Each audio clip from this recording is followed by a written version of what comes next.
Within minutes, the comment climbed to the top. Bet you couldn't survive a month offline in some remote village. No Wi-Fi allowed. It had more likes than any recent post of mine, and the replies kept rolling in, laughing emojis, daring remarks, everyone waiting to see what I'd say. My pride took over, and before I could rethink it, I'd accepted the challenge, determined to prove I wasn't addicted to my online life.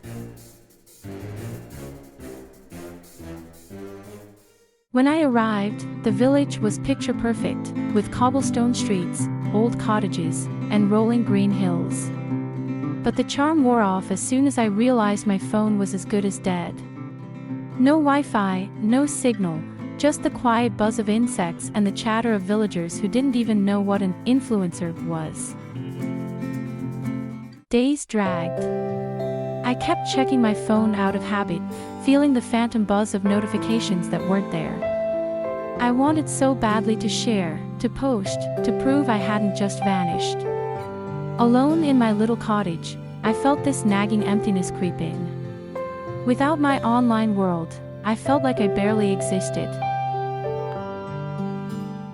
On the third day, an elderly woman named Olivia showed up with a warm smile and a basket of vegetables.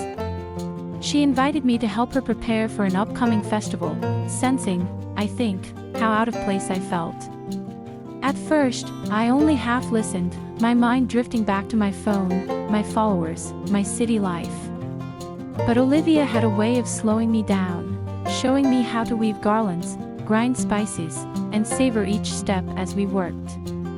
One afternoon, as I fidgeted with a garland I'd finished, Olivia looked at me and said softly, "You know, some things don't need to be shown to be seen." Her words hit me like a splash of cold water. My whole life, I'd craved being seen, being validated by everyone else. Without it, I'd felt invisible. The night of the festival was transformative.